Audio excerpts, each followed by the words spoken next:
हरे कृष्णा। आज फिर से निताय चंद निमाई दास मैं स्वागत करता हूँ आप सबों का आज की कक्षा में। आज हम लोग बहुत ही गूढ़, बहुत ही साइंटिफिक तत्वों के ऊपर चर्चा करेंगे।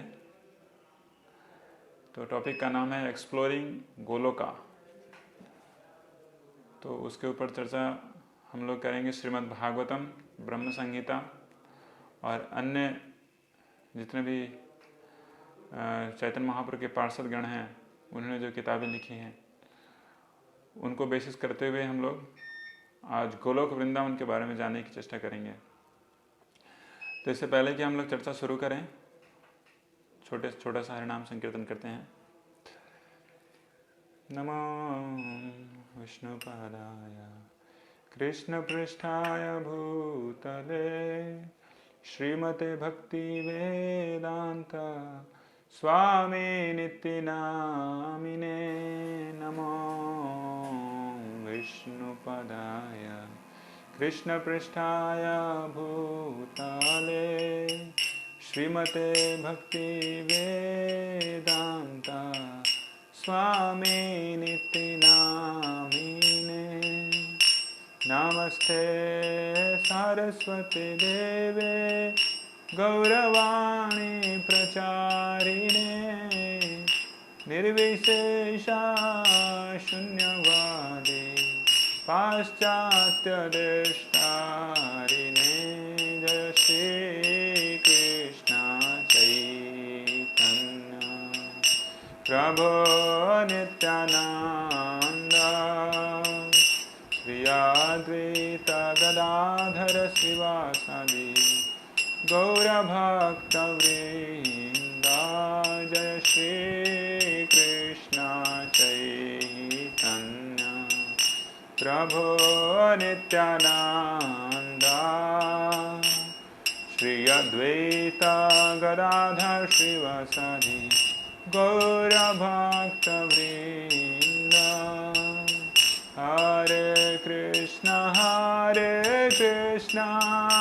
कृष्णा कृष्णा हरे हरे, हरे राम राम राम हरे हरे। हरे कृष्णा कृष्णा कृष्णा हरे हरे, हरे राम राम राम हरे हरे। हरे कृष्णा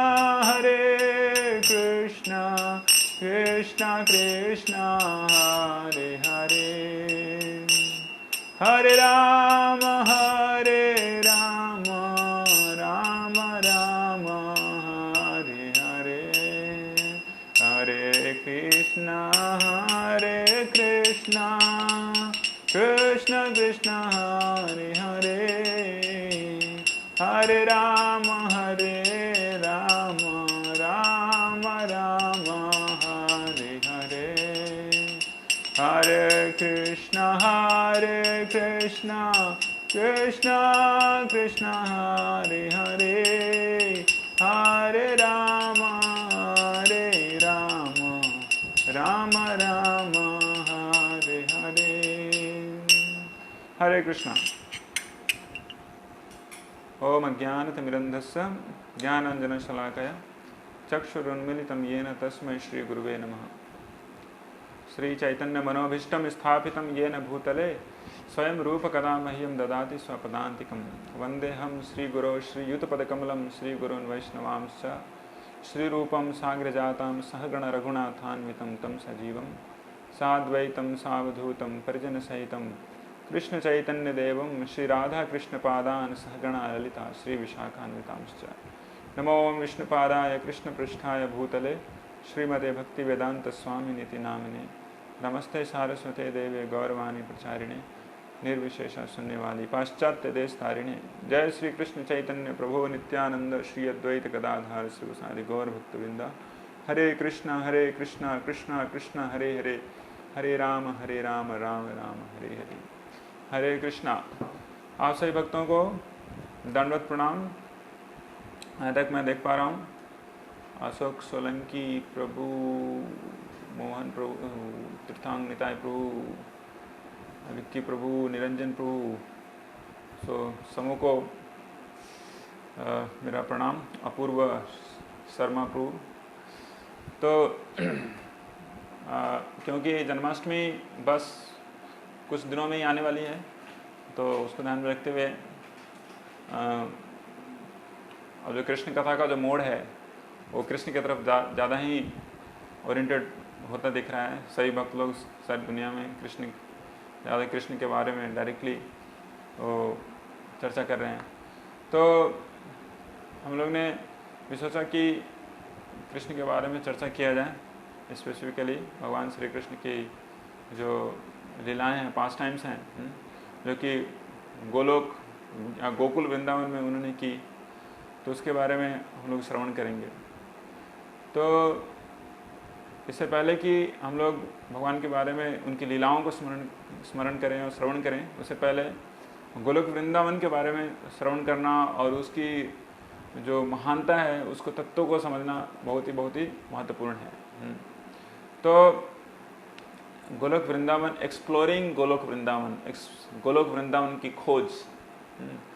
तो ऐसे यूजुअली लोग बोलते हैं, जैसे कुछ दिन पहले मैंने एक क्लास दिया था देवघर पेज पे, तो उसमें हिज ग्रेस श्रीनिवास गोपाल प्रभु जी ने पूछा था कि जीवन के उद्देश्य के बारे में बताना। तो श्रील प्रभुपाद जी अपनी किताबों में हर जगह बार बार यही लिखते हैं कि मनुष्य जीवन का उद्देश्य ये नहीं कि इस संसार में करोड़ों दुख खाए, सिर्फ दुख खाए और न जाने कितने सारे समस्याओं को झेले। ऐसे अभी सारी मनुष्य जाति समस्याओं से जूझ रही है, एक के बाद एक। जैसे बैडमिंटन खेलते हैं तो एक बार कॉक को इस पारी से दूसरी पारी भेज दिया जाता है ऐसे करके, फिर उधर से इधर आता है, उधर से इधर आता है, उधर से इधर आता है। ऐसे कॉक क्या है, बैडमिंटन में ऐसे खेलते रहते हैं लोग। उसी तरीके से समस्याओं से जूझते हैं बैडमिंटन खेलने के समान। कॉक को मारते एक बार इस समस्या से निदान मिलता है, फिर अगला समस्या आता है, तीसरा समस्या, चौथा समस्या, ऐसे समस्याओं के बाद समस्याओं की लड़ी लगी रहती है और समस्याओं का अंत नहीं होता है। लेकिन समस्याओं का पूर्णतः अंत है, वो कहाँ से है, वो श्रीमद् भागवतम में, श्रीमद् भगवद गीता में भगवान श्री कृष्ण बताते हैं उसके बारे में। कहाँ पे है वो अंत, जहाँ पे सारी समस्याओं का पूर्ण निदान हो जाएगा, वह है भगवान श्री कृष्ण के शरण में। भगवान श्री कृष्ण का जो कोई भी व्यक्ति शरण लेता है, वो अपनी सारी समस्याओं को हमेशा के लिए वो निदान कर पाता है। इसलिए भगवान का नाम है हरि। हरि मतलब कि आप जितने भी जीवों की जितनी भी सारी दुख हैं उसको क्या करते हैं, वो हर लेते हैं। Supreme lord Hari actually takes away all the sufferings of living entities. लेकिन लोगों की तो बुद्धि है ही नहीं, बुद्धि है भी लेकिन लोगों को बताने वाले लोग नहीं हैं, क्योंकि बताने वाले लोग जो हैं वो बताते नहीं हैं। जैसे आप सभी लोग बताने वाले लोग हैं लोगों को कि भगवान का शरण कैसे लिया जाए। तो पहली बात तो बहुत सारे लोग जिनकी बुद्धि खुली नहीं है, बुद्धि खुली नहीं होने के कारण वो समझ नहीं पाते। और बहुत सारे लोग ऐसे भी हैं जो उनकी बुद्धि खुली है लेकिन वो दिग्भ्रमित रहते हैं, कन्फ्यूज रहते हैं, क्या करें क्या ना करें। जो सच्चे पथ हैं, जो सही का जो रास्ता है, जो धर्म में शास्त्र में बताया गया है, हरि का शरण लेना, उसके ऊपर उनको दुविधा रहती है। उसके कारण बहुत सारी समस्याओं से जूझते हैं, लेकिन कभी भी जीवन में समस्याओं का निदान नहीं होता, कभी नहीं होता। और ऐसे एक लोग नहीं है, करोड़ों अरबों लोग हैं, और अरबों लोग इस तरह से दुख झेल रहे हैं। देख रहे हैं जैसे हम लोग की पिछले 5-6 महीने से, 6 या 7 महीने से पूरी मानव जाति एक ऐसे विपद से गुजर रही है। हमेशा भय है, हमेशा डर है, हमेशा इस तरह से खतरा है। और बैडमिंटन की तरह खतरों से मोल ले रहे हैं। तो इस तरह से लोगों को खतरों के खिलाड़ी बनने के लिए भगवान ने यहाँ पे नहीं भेजा। भगवान ने यहाँ पे भेजा है कि आप खतरों से सीखो, इतने दुख आ रहे हैं उससे सीखो, सीख के बुद्धि थोड़ा खोलो और बुद्धि खोल के मेरे शरण में आओ। तो इस तरह से भगवान ने इस तरह से पूरे शास्त्रों की रचना करवाई वेद व्यास जी से। और इस तरह से भगवान ने रास्ते खोले जिससे कि जीव अपना जीवन को सफल कर सकता है और अंततोगत्वा जो कि डेस्टिनेशन है, परमानेंट अबोर्ड जिसका नाम है गोलोक वृंदावन, उस गोलोक वृंदावन को प्राप्त कर सकता है। तो आज के सत्र में, आज के सेशन में हम लोग चर्चा करेंगे गोलोक वृंदावन के कुछ फीचर्स के ऊपर, कुछ गुण के ऊपर, और साथ साथ में हम लोग श्रीमद् भागवतम, ब्रह्म संहिता और अन्य श्रुति शास्त्रों से हम लोग चर्चा करेंगे कि कैसे जो गोलोक वृंदावन है ये अन्य बहुत सारे शास्त्रों में इसका वर्णन है। तो आगे बढ़ते हैं इस सत्र में।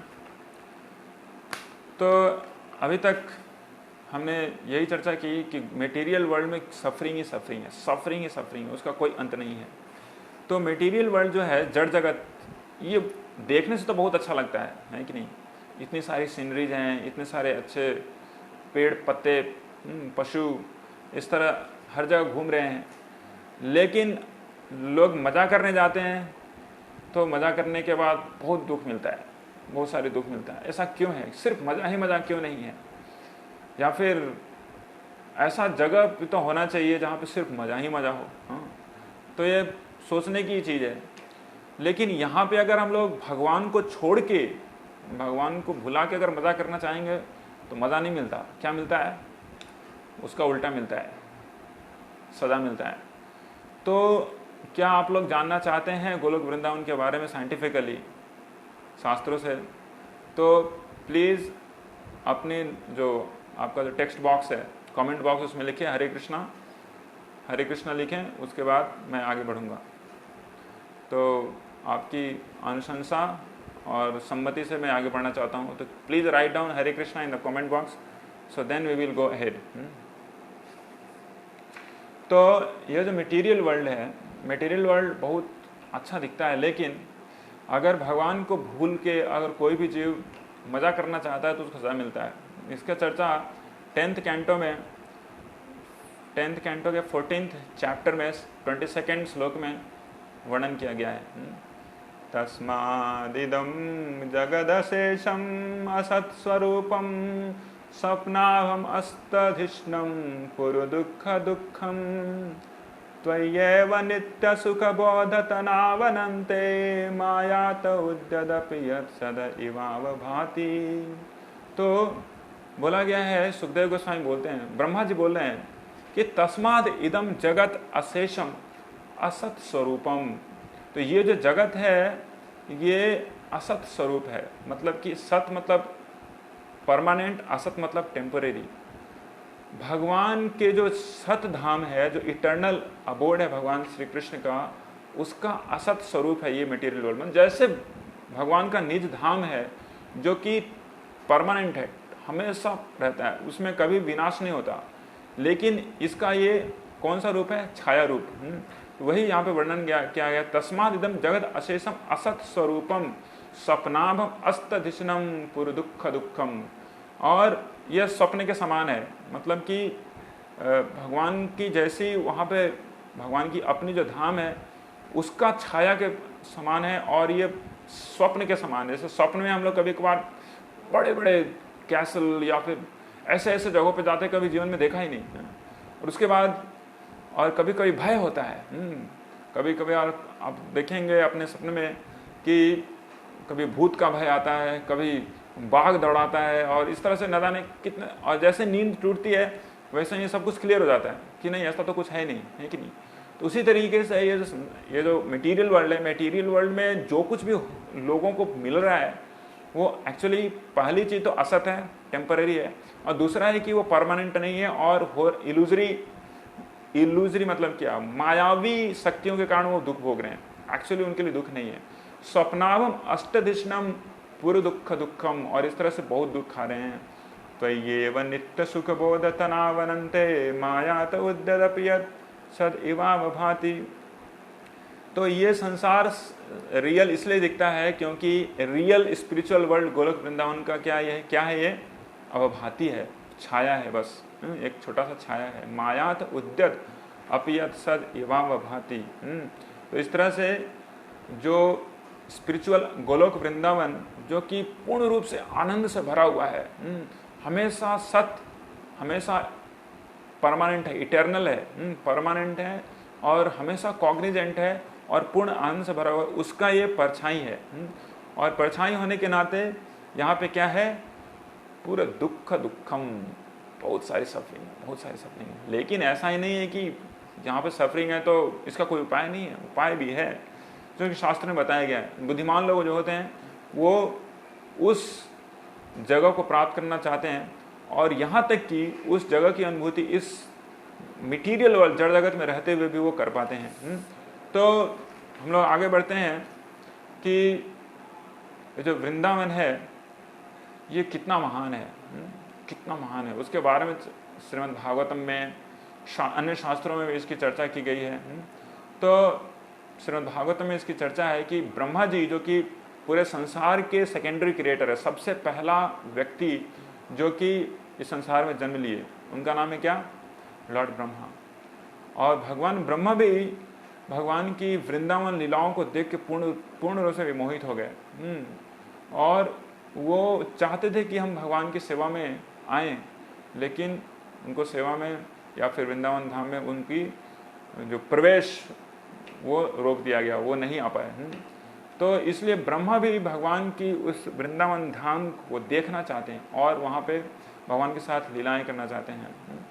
और बहुत सारे जो लोग हैं, क्योंकि भगवान की बहुत सारी जो लीलाएं और कथाएं हैं वो स्मृति शास्त्र में ज़्यादा वर्णन है। तो दो तरह के वैदिक शास्त्र होते हैं, श्रुति और स्मृति। श्रुति मतलब कि जो कि प्रत्येक एनिहिलेशन, मतलब कि प्रलय के बाद भी एक एक अक्षर समान रहता है, श्रुति उसको बोलते हैं। श्रुतियों में आते हैं 4 वेद, उसके बाद उपनिषद जो कि वेद के ही भाग हैं, वेदांगज, ब्रह्म सूत्रस, तो इस तरह से ये श्रुति कहलाते हैं, जिसके एक एक अक्षर हमेशा समान रहते, बदलते नहीं है। लेकिन वेद के दूसरे भी भाग हैं जिसको बोलते हैं स्मृति, जिसके सारे जो स्क्रिप्ट होते हैं वो उसके जो थीम है, थीम जो है समान रहते हैं, लेकिन स्क्रिप्ट थोड़ा थोड़ा चेंज होता है, शब्द इधर से उधर हो सकते हैं। तो स्मृति में भगवान के बारे में बहुत बहुत विस्तृत वर्णन है, बहुत ही विस्तृत वर्णन है। सभी पुराणों में 18 पुराणों में भगवान का वर्णन है।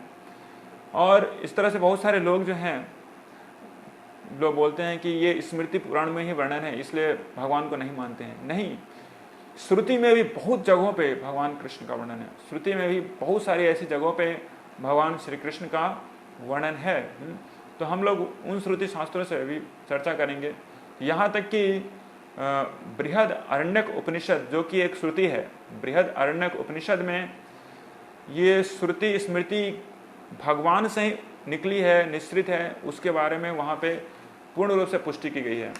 तो क्या पुष्टि वहाँ पे किया गया है, अस्य महतो भूतस्य निश्वसित एतत् एद ऋग्वेद यजुर्वेद सामवेद अथर्व अंगिरस इतिहास पुराणस इत्यादिना।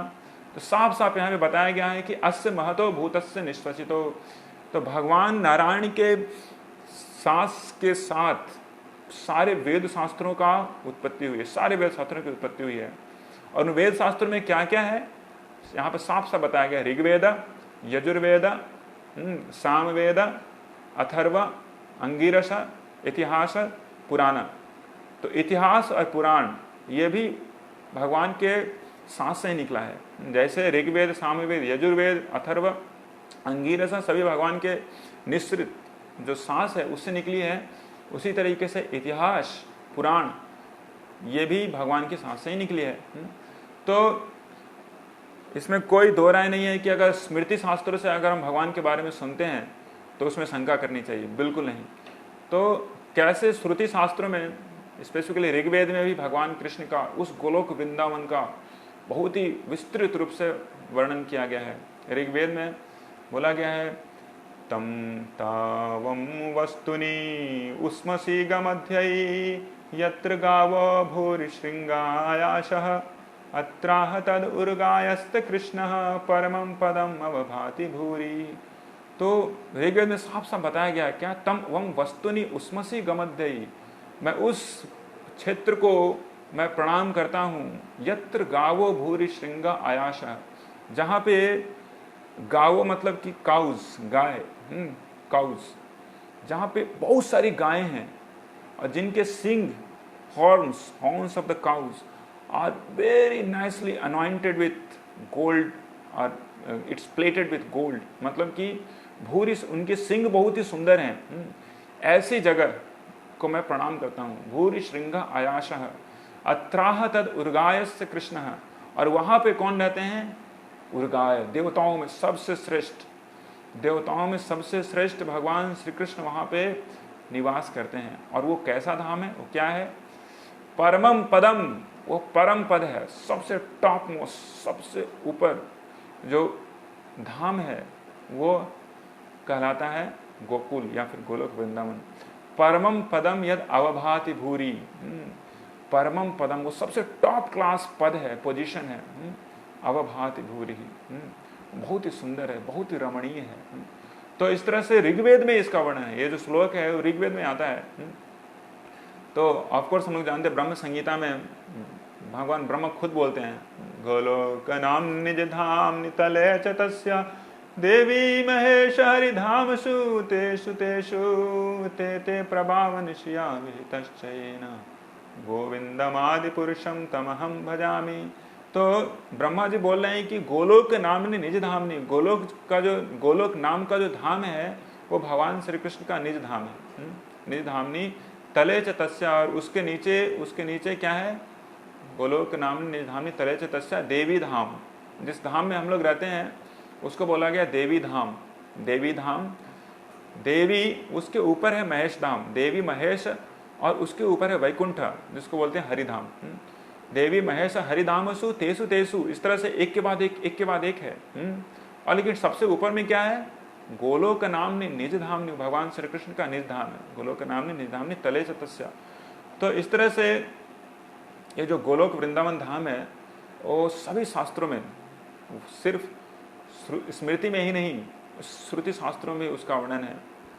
गोपाल तापनी उपनिषद, कृष्ण उपनिषद, इस तरह से बहुत सारे ऐसे रेफरेंसेस हैं जिसको बोलने का हमारे पास समय नहीं है। तो ऐसी बहुत सारी जगहों पे गोलोक वृंदावन धाम का ऐसा चर्चा किया गया है जो कि ऐसे यूजुअली लोगों को समझ में नहीं आता है, ऐसा धाम है।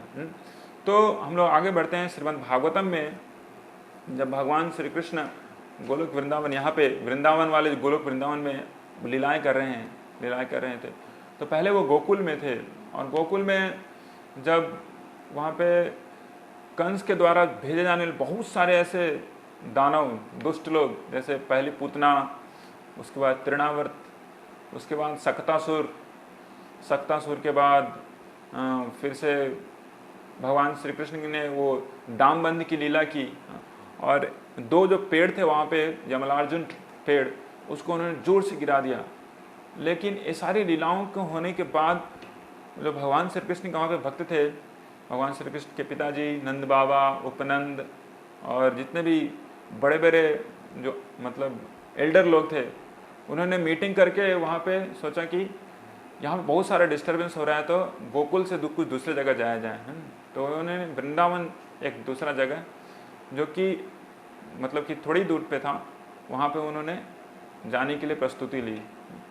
तो जब भगवान श्री कृष्ण एक बहुत ही अच्छे क्या बोलते हैं उसको, बुलक कार्ट, बैलगाड़ी के ऊपर में बैठते हैं। किनकी गोद में? भगवान श्री कृष्ण बैठते हैं यशोदा मैया की गोद में। और बलराम जी, जो कि बलराम है, वो बैठते हैं रोहिणी माता की गोद में। और दोनों जो माताएं हैं अपने पुत्रों को लेके वो एक बैलगाड़ी में बैठते हैं, बहुत ही सज धज के। वो कहाँ जा रही हैं? गोकुल से वृंदावन जा रही हैं। और इस तरह से मतलब कि जो उनका जो ये है काफिला, वो निकल पड़ता है और धीरे धीरे उन लोग वृंदावन की तरफ जाने लगते हैं। जब भगवान श्री कृष्ण और बलराम माँ की गोद में होते हुए वो दूर से देखते हैं वृंदावन की जो मधुरिमा है, और मधुरिमा क्या है उसके बारे में भगवान श्री कृष्ण के बारे में श्रील सुखदेव गोस्वामी यहाँ पे बताते हैं। सुखदेव गोस्वामी बताते हैं, वृंदावनम गोवर्धनम यमुना पुलिनानि च वीक्ष्याशेद उत्तमा प्रीति राम माधव योर नृप। तो सुखदेव गोस्वामी परीक्षित महाराज को बोलते हैं कि हे राजन, जब कृष्ण और बलराम बहुत छोटे छोटे बालक के रूप में थे, तो उनको इस तरह से गोकुल से वृंदावन ले जा रहा था, तो बैलगाड़ी पे बैठते हुए वो लोग जो दोनों थे वो देख रहे हैं कि वृंदावन की क्या ब्यूटी है। वो क्या देखते हैं? गोवर्धनम।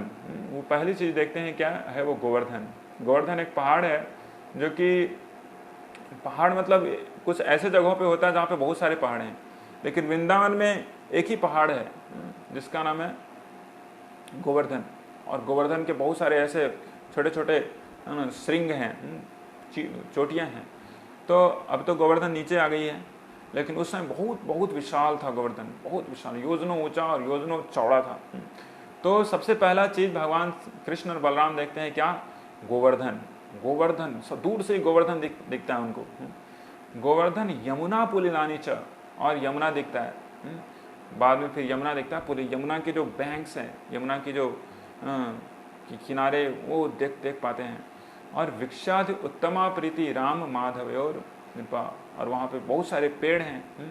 तो इस तरह से राम मतलब कि बलराम और माधव मतलब कृष्ण, ये देख के बहुत ही प्रसन्नता को प्राप्त करते हैं।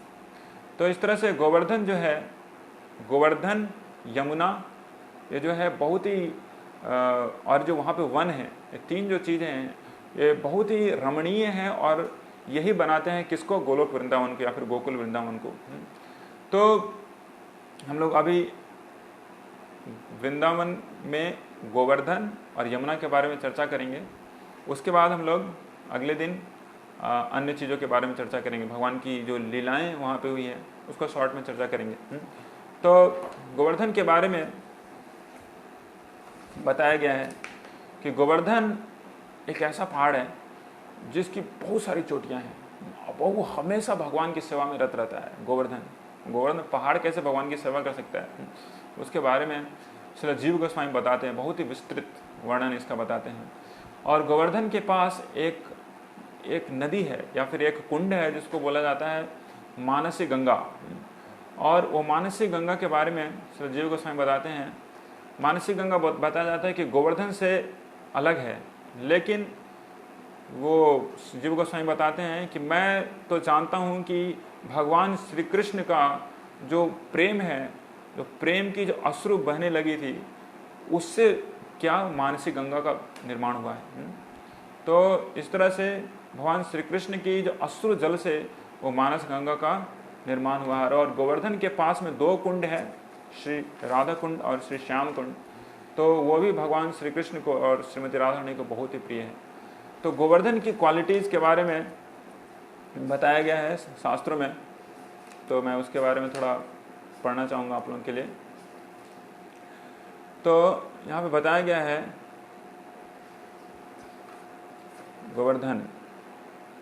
गोवर्धन जो है भगवान की कैसी सेवाएं करता है। गोवर्धन भगवान श्री कृष्ण जब गोचारण के लिए जाते हैं तो वो बैठने के लिए जगह देता है। आप अगर आप जाएंगे वृंदावन तो देख पाएंगे गोवर्धन के जितने भी पत्थर हैं वो अन्य पहाड़ों की तरह शार्प एज नहीं है, बहुत ही मृदुल है और बहुत ही सॉफ्ट हैं। अभी भी अगर आप देख पाएंगे देखेंगे कि बहुत ही स्लैब्स जो है वहाँ के पत्थरों के अभी बहुत ही मृदुल हैं। तो इस तरह से गोवर्धन भगवान को बैठने के लिए एक जगह प्रदान करता है, स्लैब्स प्रदान करता है। इस तरह से रत्न सिंहासन जैसे बन के वो सेवा करता है। गोवर्धन भगवान जब गौओं को लेके आते हैं तो उनको वेलकम करता है। कैसे? गोवर्धन इतना बड़ा पहाड़ है, बहुत सारी चिड़ियाँ हैं वहाँ पे, चहचहाने लगती हैं, चहचहाती हैं बहुत ही मधुर स्वर में, और इस तरह से वो वेलकम करता है। गोवर्धन भगवान को अर्घ्य प्रदान करता है। जैसे जब भगवान की पूजा अर्चना होती है तो अर्घ्य प्रदान करते हैं ना, अर्घ्य प्रदान करते हैं पानी का। तो उसी तरह से दुर्बा घास, राइस, इस तरह से छोटे छोटे अंकुर वो निकलते हैं जो कि गोवर्धन की पहाड़ियों में निकलते हैं, उसको दिखा के गोवर्धन भगवान को इस तरह से अर्घ्य प्रदान करता है। और इस तरह से भगवान को आचमन प्रदान करता है। पानी वो जो बहुत सारे जो झरने बहते हैं वहाँ से, तो उसके पानी से भगवान आचमन करते हैं। और बहुत सारे नट्स, क्लोव्स इस तरह से पाए जाते हैं गोवर्धन में, जिससे भगवान की जो आचमन है, आचमन की जो क्रिया है और भी सुगंधित हो जाती है। उसके बाद गोवर्धन मधुपर्क प्रदान करता है। कैसे?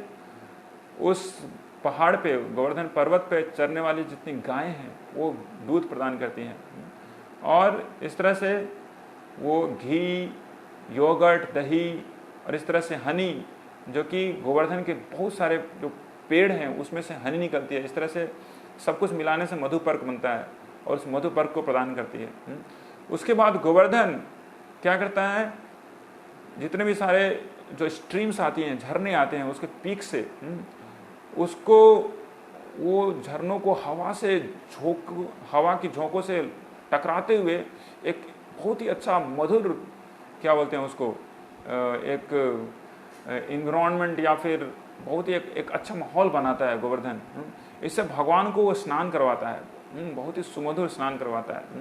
इसको बोलते हैं बेदिंग सर्विस। गोवर्धन कैसे भगवान को स्नान करवाता है, और इस तरह से भगवान को फिर कपड़े प्रदान करता है। जैसे आरती में कपड़ों को भी ऑफर किया जाता है ना, तो बहुत सारे ऐसे बड़े बड़े पेड़ जो कि गोवर्धन पे आते हैं, उसके छाल, जो उसको बार्क बोलते हैं, वो प्रदान करता है, और इस तरह से वो कपड़ों को प्रदान करता है। इस तरह से गोवर्धन जो है वो चंदन की लकड़ियाँ, गैरक, हरितला, इस तरह से बहुत सारे ऐसे चीज़ जो लकड़ियाँ हैं वो गायों के खुर से तोड़ दिए जाते हैं, और तोड़ने के बाद वो बहुत ही मधुर सेंट तैयार करती है।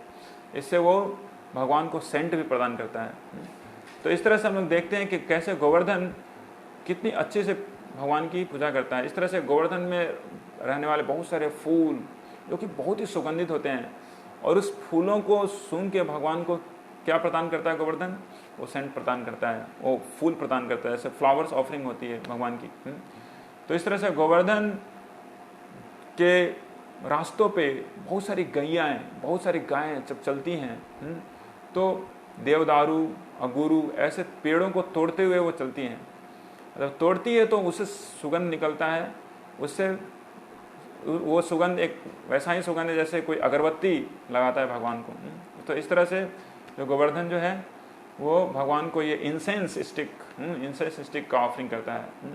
तो इस तरह से फल, ना जाने कितने मधुर फल गोवर्धन के, मतलब गोवर्धन पहाड़ पे मिलते हैं। बहुत सारे पेड़ मिलते हैं जिसमें सिर्फ बहुत मधुर फल होते हैं, और जितने भी पेड़ हैं गोवर्धन पे या फिर वृंदावन में, सभी पुण्य आत्मा होते हैं। वो कभी भी झाड़ियाँ, कटीली, इस तरह से झाड़ियों के रूप में पैदा नहीं लेते, और बहुत ही मधुर फल को प्रदान करते हैं भगवान के लिए। तो इस तरह से वो फल प्रदान करता है। तो जितने भी सारी इच्छाएं हैं भक्तों की, सबको पूर्ण करता है, भगवान की इच्छाओं को पूर्ण करता है। इसलिए गोवर्धन को बोला गया है क्या? हरिदास वर्य, मतलब कि भगवान के भक्तों में सबसे महान है गोवर्धन। वो भगवान कृष्ण स्वयं होते हुए भी वो जितने भी भगवान के भक्त हैं उनमें सबसे महान बताया गया है। तो इस तरह से यमुना की भी जो गुणगान है, यमुना की क्वालिटीज़, उसके बारे में बताया गया है। यमुना की क्वालिटीज़ कैसी है कि अगर कोई एक बार यमुना को देखता भी है तो भगवान श्री कृष्ण के प्रेम को वो प्राप्त करता है। और उसकी बात क्या, जो कि यमुना में स्नान किया है। अभी तो हम लोग देख पाते हैं कोविड-19 के कारण लोग बहुत कम कचरे को फेंक रहे हैं यमुना में, उसी कारण यमुना बहुत ही शीतल, बहुत ही सुमधुर दिखने लगी है। तो यमुना जो है वो भगवान श्री कृष्ण को बहुत ही प्रिय है। अगर बोला जाता है कि अगर गंगा को 10 बार शुद्ध किया जाए, गंगा तो सबसे शुद्ध महान शुद्ध नदी है, गंगा को अगर 10 बार शुद्ध किया जाए तो वो जब वो शुद्धता को प्राप्त करती है तो वो होती है क्या? वो होती है यमुना। तो यमुना को बोला गया है कि वो यमुना काली है। इसको यमुना का दूसरा नाम कालिंदी भी कहा गया है। तो यमुना जो है यम देवता, मतलब कि यमराज उसकी बहन है, और यमराज के साथ मतलब भाई बहन में उनका कुछ डीलिंग्स हुआ है। जो कोई भी व्यक्ति यमुना में एक बार स्नान करता है, एक बार भी कोई यमुना में स्नान करता है, तो क्या होता है, वो कभी भी यमराज के पास नहीं जाता।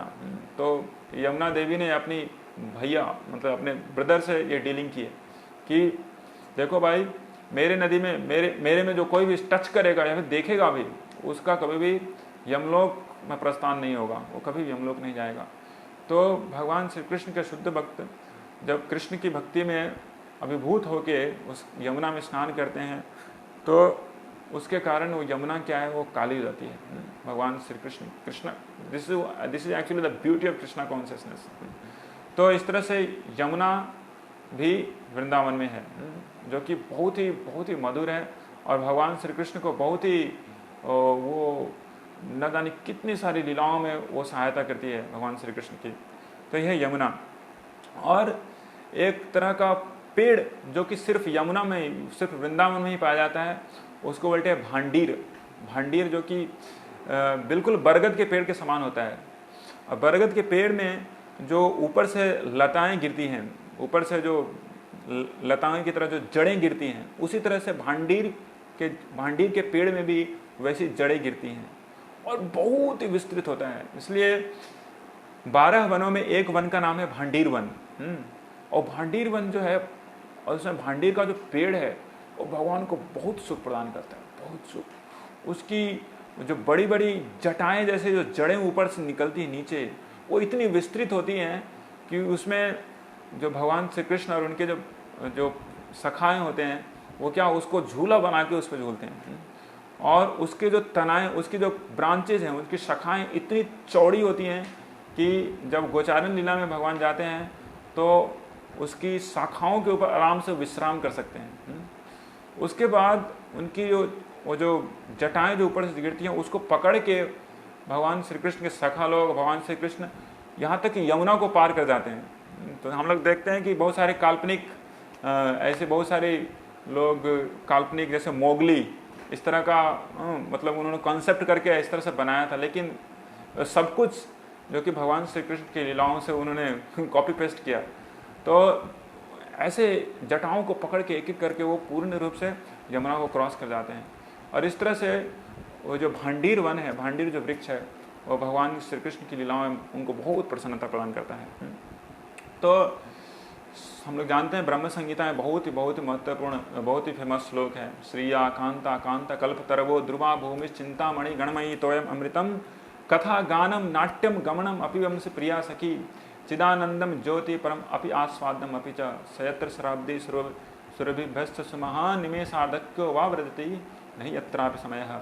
तो श्री वृंदावन धाम में मतलब कि अनंत अनलिमिटेड नंबर ऑफ लक्ष्मीज।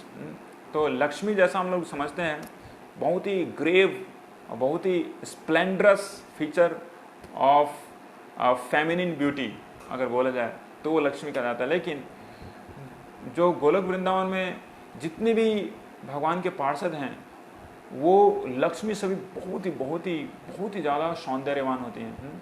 तो इसलिए ब्रह्मा जी बोलते हैं श्रियः, मतलब कि एक लक्ष्मी नहीं, वहाँ पे हजारों लाखों लक्ष्मियाँ भगवान श्री कृष्ण की इस तरह से पूजा वर्शिप करती हैं। और वो जो चिन्मय धाम है उसका हर चीज़ बहुत ही मधुर है। उसके बारे में हम लोग आगे चर्चा करेंगे आगे वाली क्लास में। आज तक के लिए इतना ही। अगर कोई प्रश्न है तो, या फिर अगर कोई कमेंट है, अगर आप कुछ बोलना चाहते हैं तो उसके बारे में आप लोग कमेंट बॉक्स में लिख सकते हैं। हरे कृष्णा कृष्ण कृष्ण हरे हरे, हरे राम राम राम हरे हरे। हरे कृष्ण कृष्ण कृष्ण हरे हरे, हरे राम तो दंडवत प्रणाम ऑल डिवोटीज, ऑल प्रभुज, his grace Tirthang Nitai Prabhu, Chaitanya Charan Prabhu, some more new devotees watching like Pankaj Kumar Aryan, so welcome Nitish Prabhu, Sudhir Prabhu, Vicky Prabhu, Chanchal Mahapatra, Shatrughan Prabhu, Somasundar Prabhu, Raj Jay Prabhu। ठीक है, बहुत बहुत धन्यवाद। तो जब तक हम लोग अगले क्लास में आए तब तक के लिए हरे कृष्णा। और कल जितने भी एलुमनीज हैं उनके लिए एक मीटिंग रखा गया है श्री शुभेक्षणा प्रभु के द्वारा। वो कल 7:30 बजे एक टॉक देंगे जूम पे, लिंक आपको भेज दिया जाएगा। तो आपके जितने भी दोस्त हैं, जितने भी आपके जो सहपाठी रह चुके हैं, किसी कंपनी में कोई काम कर रहे हैं या फिर कहीं दूसरी अब्रोड हैं उनको कृपया इन्फॉर्म कर सकते हैं आप लोग। कल शाम को 7:30 बजे से 8:30 बजे तक मीटिंग है जूम पे। मैक चेयरमैन सुवेक्षणा प्रभु जो कि IYF मायापुर के डायरेक्टर भी हैं, तो उसमें कृपया याद करके अटेंड कीजिए। कमलेंद्र सिंह राठौर प्रभु का प्रश्न, गोलोक वृंदावन मायापुर धाम दोनों में कौन विशेष है? तो this is the question from Kamalendra Prabhu, Golok Vrindavan, what is the difference between Mayapur and Golok Vrindavan, which one is superior? तो अगर ऐसा देखा जाए गोलोक वृंदावन मायापुर धाम बस एक ही है, कोई उसमें डिफरेंस नहीं है। और कौन विशेष है, अगर इसकी चर्चा किया जाए तो वहाँ पे अपराध भी होने का डर है। कोई विशेष नहीं, एक ही है। और क्या है उसके बारे में हम लोग चर्चा करेंगे। गोलोक वृंदावन धाम जो है वो बीच में है गोकुल वृंदावन, और गोकुल वृंदावन के चारों तरफ एक 4 डायमेंशनल एक द्वीप है जिसको बोलते हैं श्वेत द्वीप। उन श्वेत द्वीपों में से एक जगह वो है नवद्वीप मायापुर। तो उसकी चर्चा शास्त्र में भी की गई है, उसके बारे में चर्चा करेंगे। उसमें कोई अंतर नहीं है, मायापुर और वृंदावन इज सेम, उसमें कोई अंतर नहीं है। तो शायद आपको प्रश्न का उत्तर मिल गया होगा। हरे कृष्णा कृष्ण कृष्ण हरे हरे, हरे राम राम राम हरे हरे। श्री प्रभुपाद की, गौर भक्त वृंद की, निताय गौर प्रेमानंदे।